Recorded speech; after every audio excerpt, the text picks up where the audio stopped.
Hello, আমি শতরূপা, তোমরা দেখছো মাইন্ড পাওয়ার। আমি লাস্ট ভিডিওটা যেখানে শেষ করেছিলাম সেখান থেকেই শুরু করছি। ছোটোবেলায় আমরা যখন কোয়ার্টারে থাকতাম তো তখন আমাদের এক বন্ধু ছিল, ওর একবার পা ভেঙে গেছিলো, গাছ থেকে পড়ে পা ভেঙে গেছিলো।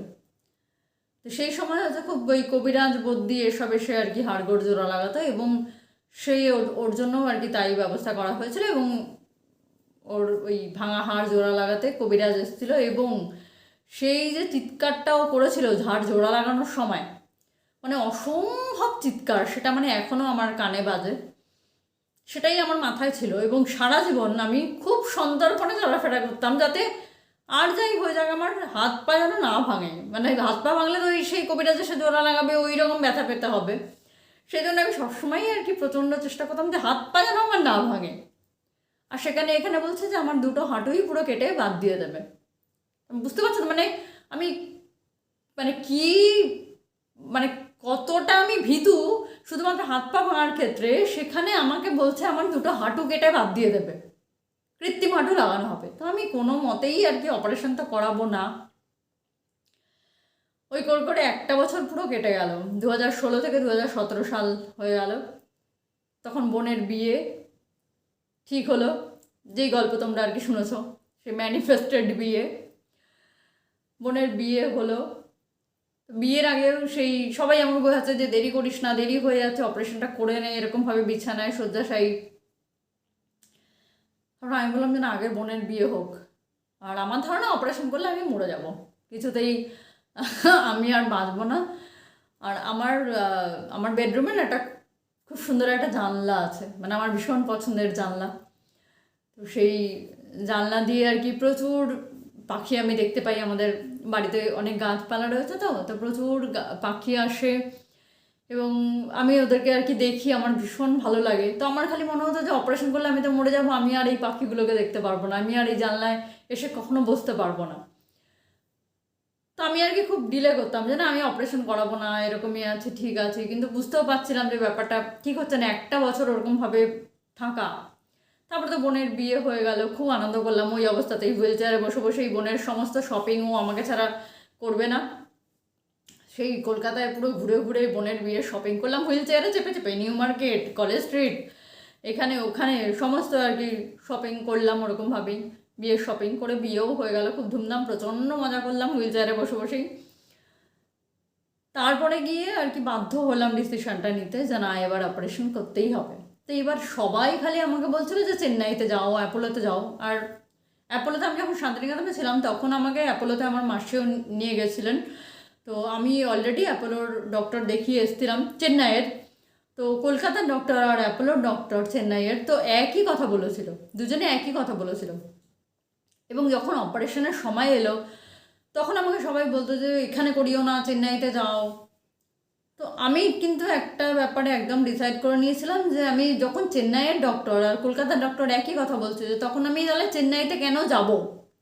আর তার মধ্যে আমি যেই ডক্টরের আন্ডারে ছিলাম, তো উনি উনি আমাকে রেকমেন্ড করতে চাননি, আমি ওনাকে মানে জোর করছিলাম যে না আপনি রেকমেন্ড করে দিন। তো তখন উনি বলছিলেন যে আপনি গুগল করে নিন।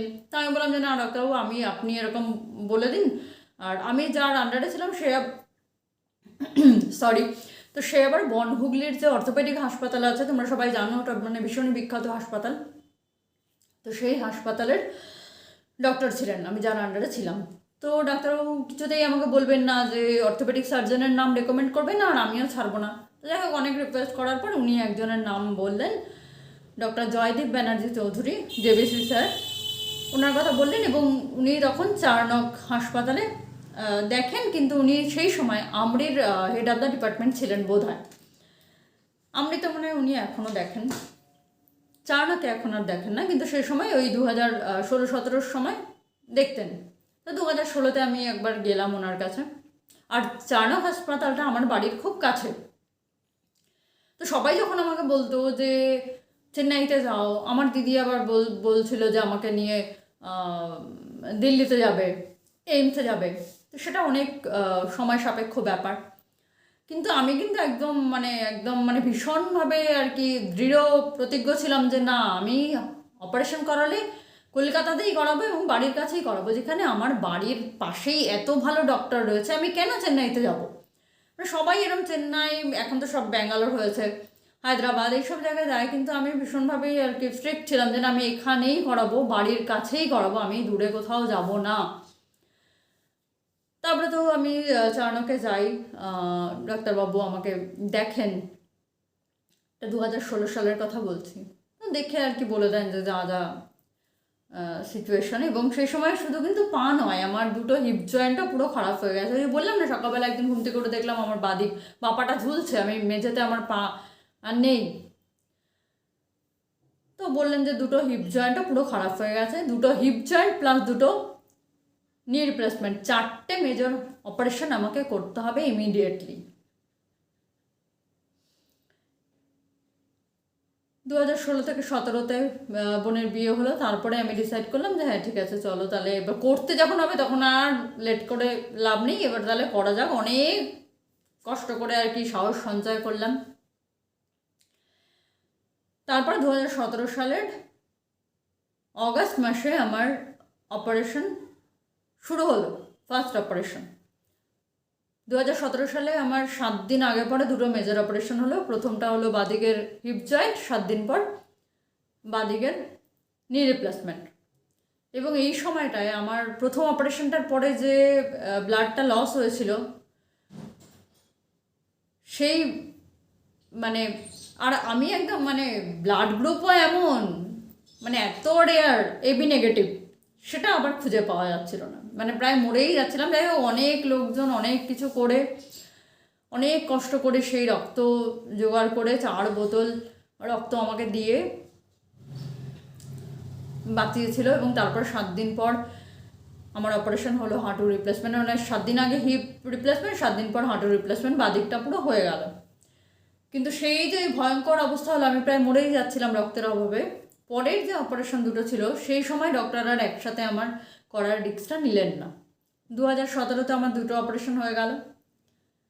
একটা অপারেশনের পর 3 মাস টাইম লাগে, সেই যে ফরেন বডিগুলো শরীরের ভেতরে ঢোকে, মানে সেই পার্টসগুলো, মানে তাদের সাথে, মানে সেই বিদেশিদের সাথে আমার শরীরের মানে মানিয়ে নিতে 3 মাস করে টাইম লাগে। তো 3 মাস পর হিল করলাম ধীরে ধীরে আর কি। বাঁ পাটা সেই যে বেঁকে গেছিলো বলেছিলাম, বাঁ পাটা পুরো সোজা করে দিলেন ডাক্তারবাবু, হয়ে গেল। তারপরে আবার 2018-তে ডেট পড়লো হাঁটু রিপ্লেসমেন্টের। কারণ হচ্ছে হাঁটুটা প্রচণ্ড ব্যথা হচ্ছিলো, ডান দিকের হাঁটুটার অসম্ভব যন্ত্রণা হচ্ছিল। তো সেই জন্য ডান দিকের হিপ রিপ্লেসমেন্টটা না করে ডান দিকের হাঁটুটা ডাক্তারবাবু ঠিক করলেন যে আগে ওটাই করব। 2018-তে আমার 6 মাস পর টাইম দিলেন এবং হাঁটু রিপ্লেসমেন্ট হয়ে গেল 2018। তারপরে 2018-র পর 2019, আবার 1 বছর পর আমার ডান দিকের হিপ রিপ্লেসমেন্ট হলো। কিন্তু এই সময় আগে যেহেতু হাঁটুটা রিপ্লেসমেন্ট হলো, এটা আমার ধারণা, 1000বার জিজ্ঞেস করার পরেও ডক্টর আমাকে বলেননি কারণটা কি, কেন এমন হলো। বাঁ দিকের পাটা যে পুরো সোজা করে দিয়েছিল, ডান দিকের পাটা কিন্তু সোজা করতে পারলো না। সেটা আমার ধারণা যে আগে হাঁটু রিপ্লেসমেন্ট করেছে, পরে হিপ করেছে, জন্য এরম হলো। আমি জানি না, ওনারাই বলতে পারবেন। আজ অবধি বলেননি, আমি অনেকবারই জিজ্ঞেস করেছি কিন্তু কিছু বলেননি সেটা। যাই হোক, হলো, কিন্তু ডান দিকের পাটা আমার বাঁকাই থেকে গেল, সোজা আর হলো না। সেরকমভাবেই আমি হাঁটাচলা করি। 2019-এ কমপ্লিট হয়ে গেল আমার 4টে মেজর অপারেশন।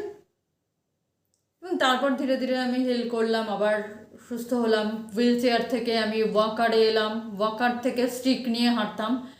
তারপরে ধীরে ধীরে আমি স্টিক ছেড়ে এমনি হাঁটতে শুরু করলাম এবং তারপরে আমি দেখলাম যে আমি সাইকেলও চালাতে পারছি।